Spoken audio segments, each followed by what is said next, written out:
Tingnan yung biyanan ko guys. Hi.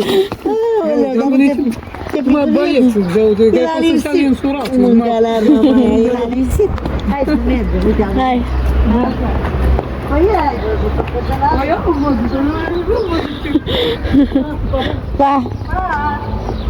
Pa, Edi. Hi guys!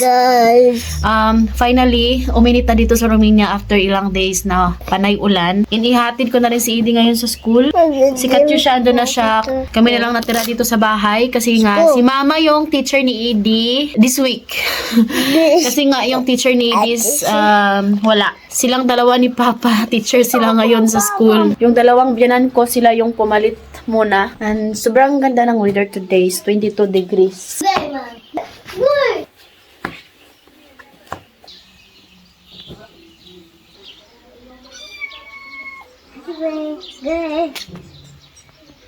Good morning! How is our little cat? Yan. Say bye to Gray. Bye to Gray. Bye Gray. 8:80 na dito ng umaga. So si Mama, kauna na siya. Wow.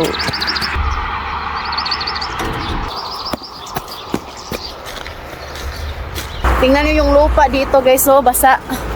Kasi nga ngayon lang ulit uminit. Laka!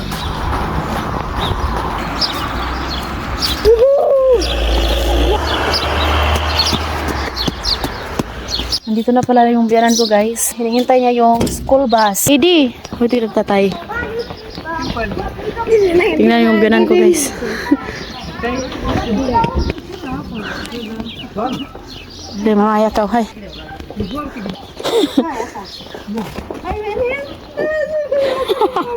Hindi kilala ni Mama si Edi. Sarawa na, bulan di mana apsa. Hi.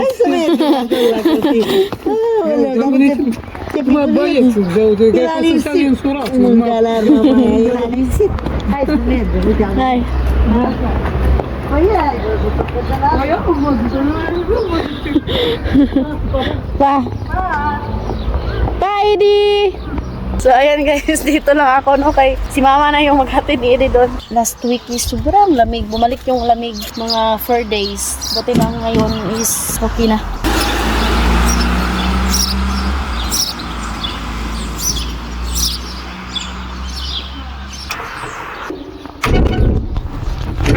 Dahil malapit na yung summer dito sa Romania, tumutubo na rin yung mga bulaklak. Para lang talaga siya sa summer. Ito guys, tumutubo lang to pag malapit na yung summer. Tapos itong bulaklak nito, ang ganda. Ito parang helba. Ang ganda ng bulaklak nito guys. Yung biyanan ko na babae kasi sobrang mahilig talaga siya sa bulaklak. So kaya dito sa labas ng bahay namin, ang daming bulaklak. Itong bulaklak pala na to is ako yung nagtanim. Bigay ito sa aking sister-in-law. So ayan oh, every spring tumutubo po siya.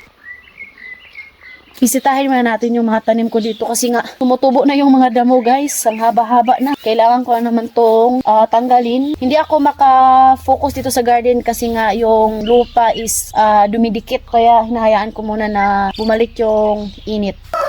Ang laki ng ating cabbage, kailangan ko na itong transplant. So ayan guys, no, finally, thank you God. Sana hindi na bumalik yung lamig, tuloy-tuloy na yung init dito sa Romania para makapagtuloy-tuloy na rin tumubo yung ating mga gulay dito sa garden kasi nga mukhang 50-50 na silang mabuhay. So ayan guys, hope nag-enjoy kayo sa mga vlog namin. Don't forget to like and subscribe our YouTube channel and Facebook page, The Petri Family.